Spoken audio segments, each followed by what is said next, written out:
Welcome to W&L Sports Weekly. I'm Kevin Finch. This week we will visit with senior football player Josh Breece and senior field hockey player Grace Weise. But we start with a look back at the week of W&L athletics. Men's soccer dropped a 3-2 overtime decision to Randolph in the semifinals of the ODAC tournament to see its unbeaten streak snapped. Volleyball swept through the ODAC tournament, beating Shenandoah, Bridgewater, and Virginia Wesleyan to claim the conference title for the second straight season.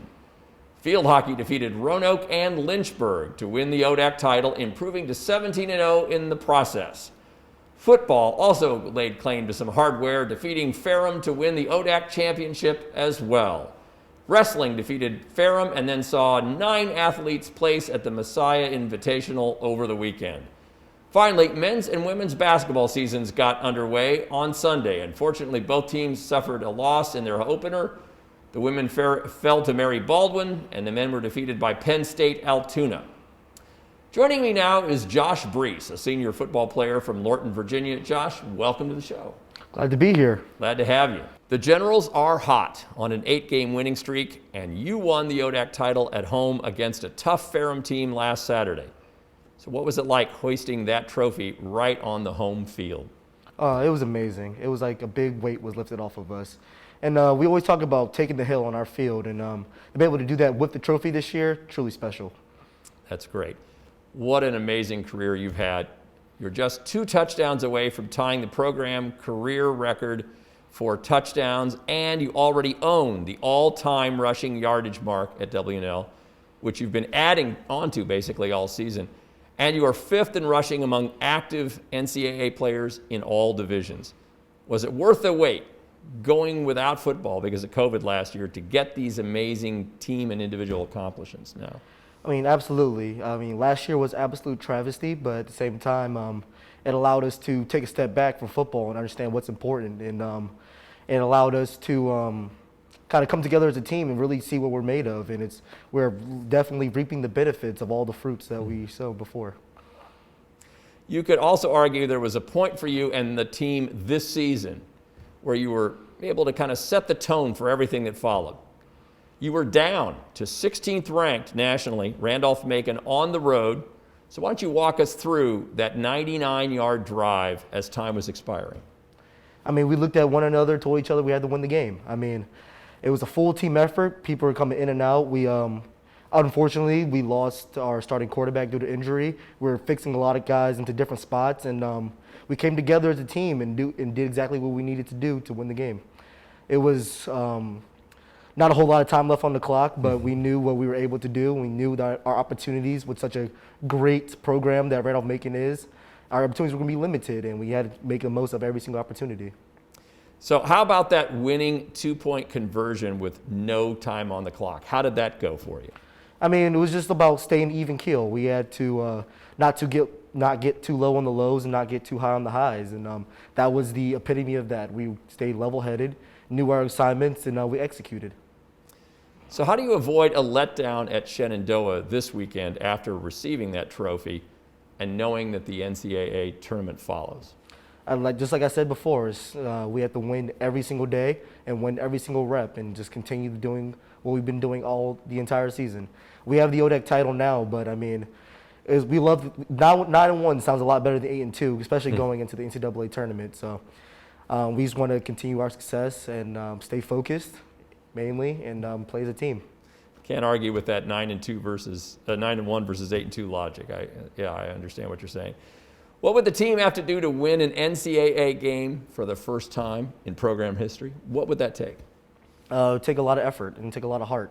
I mean, our program is a lot smaller than a lot of teams in the nation, and we're using a lot of younger guys before, and that's nothing new to us. But at the same time, it's these teams have been here before. They have a lot of players that have been there before. So making sure that the guys, a lot of them on this team, I'm the only one with the ODAC title already, and NCAA berth. So that's going to be a mission for us. So we're going to have a lot of guys getting really antsy, really excited for this opportunity, which is amazing.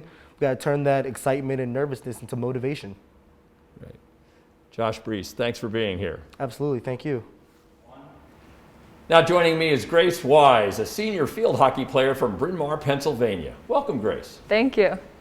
We start out with some great news for you and your team. You were named first team All-ODAC this week, right? Yes. And that's after being third team All-ODAC as a sophomore and second team as a junior. So this year, you're the second leading scorer on the team. You've got 34 points, 14 goals, 6 assists. Well, first of all, just congratulations. Thank you. That's fantastic. How does it make you feel to make first team this year as a senior? I mean, it feels great, obviously, to see all of our hard work come to friction, but I think it's really a testament to the team. We had a program record 9 players earn all-conference this season, which just really shows the depth of our team and how everyone is very talented and can make you look good. So I think it shows how I've grown with the team around me, and it's really nice to see the results of all of our hard work. Great.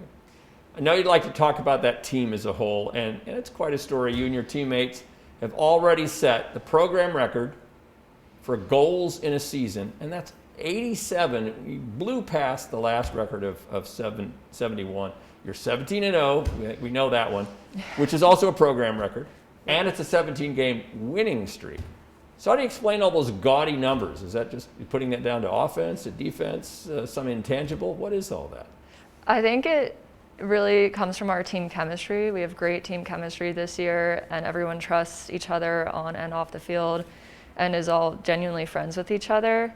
Obviously, we have great offense and defense, which helps, but I think it comes down to the team working together. We play together really well, and we don't rely on a single person, which is different in past years that I've been on the team. We've relied heavily on 1 or 2 individuals to kind of do a lot, which obviously doesn't work. It's a team sport, so I think really having 11 equal players on the field that can all do their job well has helped us with our wins and successful season this year.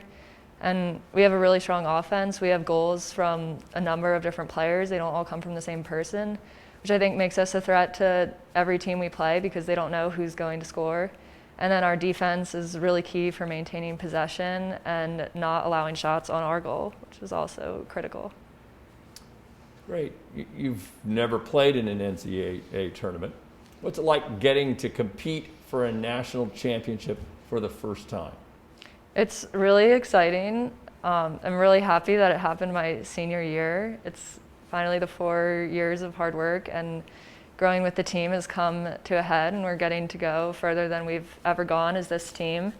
And I mean, we had our senior day in October, and it's usually a really sad day because it's almost the end of your season, but this year it was a much happier day because we knew that our team had been playing so strong, and we all had really high hopes for what would continue, and it has continued, and we still get to play, which is really exciting that our season is longer than it usually is. Well, you get a first round bye. You earned that. That 17-0 got you a first round bye. And you're going to play in New Jersey this weekend against Scranton or Ursinus. I know you play them only 1 game at a time, and I understand that. But what will it take for this team to carry its momentum well into the tournament? I think we just need to keep playing our game. It's gotten us to 17-0 and it got us the first round bye. So I don't think there's anything special we need to do or any type of change we need to make to our play. I think we need to just keep playing together. And it is really nice that we earned the first round bye, so we've had the extra days of practice instead of playing a game on Wednesday.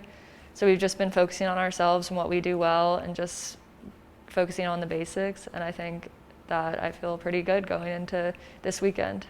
Great. Well, Grace, thanks for being here with us. Thank you. It's time now for a look at the upcoming week. Tonight, wrestling travels to Roanoke College for a dual meet with the Maroons. Volleyball will compete in the NCAA tournament on Thursday, taking on Southwestern at Emory University. On Friday, men's soccer hosts Baruch in an NCAA tournament contest, while on Saturday, the wrestling team is back in action at the Washington and Jefferson Invitational. Men's and women's cross country compete at the NCAA Regional in Spartanburg, South Carolina, and men's and women's swimming head north to take on Carnegie Mellon in Pittsburgh. Football competes at Shenandoah, and field hockey opens play in the second round of the NCAA championship against either Scranton or Ursinus at Rowan University. Men's basketball will host William Peace, and men's soccer would play in an NCAA contest second round on Saturday as well. Finally, riding competes in the Virginia Tech Invitational on Sunday. For W&L Sports Weekly, I'm Kevin Finch. Thanks for watching.